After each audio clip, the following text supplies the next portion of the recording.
Welcome. It's time for our update on the status of solar cycle 25 for June of 2023. A quick summary. It was a moderately active month. The sunspot number set a new record high, beating not only the previous months in solar cycle 25, but also exceeding all the months in solar cycle 24. In fact, we have to go back to 2002 to find a monthly average that was higher. The sunspot area was at 887 millionths, that's slightly lower than last month. We had 225 C flares, again lower than last month. 22 M flares, much lower than last month. 1 X flare, we had no X flares last month. And 174 CMEs compared with 214 CMEs in May. Also, in June we had the summer solstice, so the sun has reached its maximum altitude in the northern skies and is now heading south, and the days are beginning to get shorter. So what happened to sunspots in this last month? It's interesting to look at what difference a year makes. If we go back 1 year from this month to June of 2022, you can see there's only 2 small sunspot groups on the sun back then, one in the southwest and one in the northeast. Now we have multiple groups on the sun, and many of those have sunspots much larger than we had a year ago. So let's take a look at a movie of the sunspots from the Solar Dynamics Observatory HMI instrument. It's going to be a 28-day movie from the 1st to the 28th of June. That's one full solar rotation. So enjoy. Note how some of the sunspot groups grow and while others decay.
Let's take a look at the progression of the solar cycle in terms of sunspot number.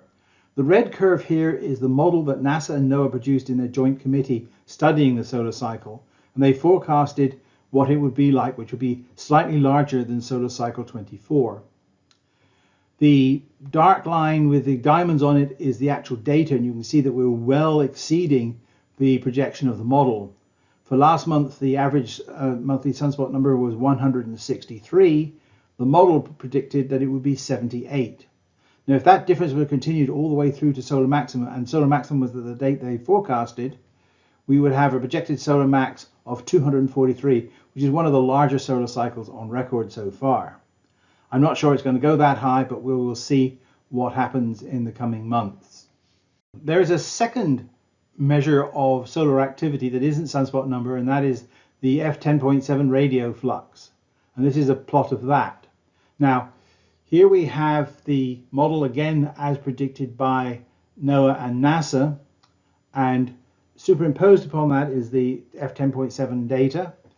And once again, you can see that it's very much exceeding the model as predicted.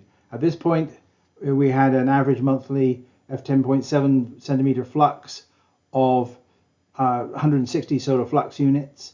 The model was predicting 115. This is above a baseline of about 70. So when you take that into account and scale this forward to the peak of this solar cycle, you would get a projected solar maximum of 232, which is very similar to the number from the sunspot record. Here is the plot issued by the Solar Influences Data Center in Belgium of the sunspot number. In yellow is the daily sunspot number, and it's highly variable. Taking the monthly averages, that blue curve, but still quite spiky, And then the red curve, which is a little hard to see, is the smooth sunspot number that's averaged over 13 months. If you look at the daily sunspot number for solar cycle 25, you'll see that it's higher than any daily number that was for solar cycle 24 by about 20 points. You can do the same for the monthly average sunspot number. Here's the peak for solar cycle 25, and here's the peak for solar cycle 24, again lower. In fact, we have to go back to 2002 to find a monthly average sunspot number that's higher than the last month we got from solar cycle 25. The folks in Belgium do a number of forecasting models based on the sunspot number. So here's some of the results. For what they call the standard curve, that's the standard shape of a solar cycle, this is the prediction that they are coming up with. The maximum curve at about 190 sunspot number in about May of 2024. The combined method is not quite so aggressive. It has a maximum of 135 plus. It might be going up still at the end there. And the maximum would be sometime after July of 2024. And then there's the McNeish-Lincoln method, which shows a maximum of 145, peaking in about February of 2024. We have three different methods of determining the maximum sunspot number that vary from everything from just over 130 to 190. So let's take a detailed look at the smooth sunspot number, which is a little hard to read off the previous graphs. And here's a plot of it. Now note it only goes through to December of 2022, and that's because it's a 13-month smoothed sunspot number. And so the most last valid point would be in December of 2022. You can see that the rate of increase is quite large in the average sunspot number, or the smooth sunspot number. And let's compare it with what solar cycle 24 was. That was 116. So it could be in the next month or two that we exceed the smooth sunspot number for solar cycle 24. Now, the most aggressive person as far as the grand solar minimum concerned, as far as the size of this solar cycle 25, was Zarkova, and she predicted using her models, depending on which paper you look at and how you interpret her data, anything from between 91 and 99. So the data has already exceeded her models quite significantly, and so that proves that the Zarkova's models are all wrong. Perhaps the number of major sunspot regions would be a good measure of what the solar cycle is going to do. Here's a comparison of solar cycle 24 with solar cycle 25 over the first 40 months of the cycle. Solar cycle 24 is shown in blue, and solar cycle 25 is outperforming it. And if you carry on that difference to solar maximum, it would predict a solar maximum of about 137. Now here's a plot that I've instigated, which is a measure of the average sunspot area over a complete rotation over 28 days. And you can see that the curve is still arcing upwards. It's not as high in this last few months that it was back at the end of last year, but nonetheless, it's been consistently at this high level of nearly 1,000 millionths of the sun's surface covered with sunspots for several months now. And so that's indicating that the solar cycle is still healthy and still growing. What about flares and coronal mass ejections? Let's take a look at some of the June statistics. As far as events are concerned, we had 240 C flares. That compares with 302 last month. 22 M flares compared with 58. We had 1 X flare compared with none last month. And we had 163 coronal mass ejections compared with 214. So the overall level of activity is down apart from in X flares, which is really not a significant number. And so let's take a look at what's going on at the high temperatures in the solar corona. For that, we'll use the SDO AIA instrument at 131 angstroms. That's a 10 million degree Kelvin channel. And then we'll talk a little bit about coronal mass ejections and show a LASCO C2 movie.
Let's do a comparison of the C flares between the two cycles. Solar cycle 24 again is in blue and the solar cycle 25 is in orange.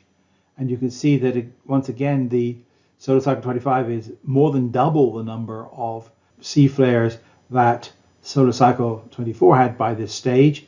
And if that carried on through to solar maximum, we would have a solar maximum of 231, which is spookily similar to what we got from some of the sunspot measurements. We could do a similar analysis for M flares. Now there are fewer M flares, so the statistics aren't quite so good, but still again we have more than twice the number of M flares so far this cycle that we did at the equivalent stage of solar cycle 24. If that was carried through to maximum, we would have a maximum of 259. Okay, let's compare coronal mass ejections. After this, we'll show a coronal mass ejection movie. Here's the two cycles again, orange for 25, blue for 24. And if that was carried through to solar cycle maximum, we would have a maximum of 155 as our peak of cycle 25, which again is significantly larger than solar cycle 24. So anyway, here's the coronal mass ejection movie for the month. Please enjoy. Note how some of the CME events seem to be in time with the music. It's a complete accident, of course, but it does seem to be rather nice.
So let's do a summary of June of 2023. It was the highest average sunspot number since September of 2002.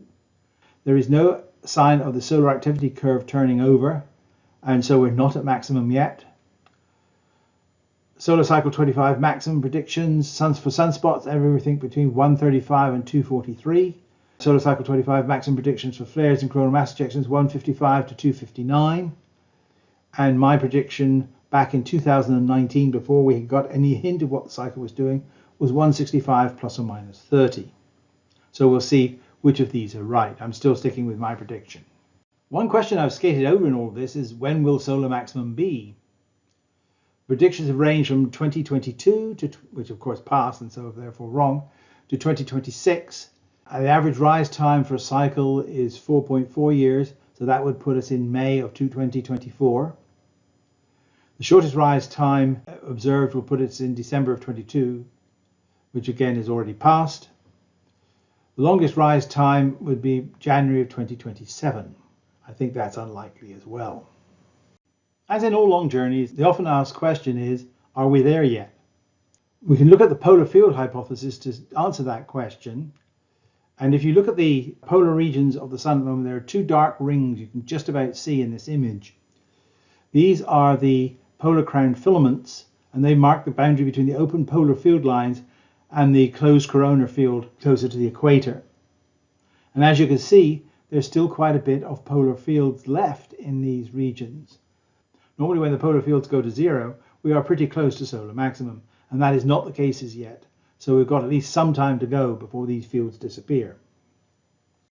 There is another way of guessing how long the solar cycle will be, which is using the rate at which the sunspots are merging towards the equator.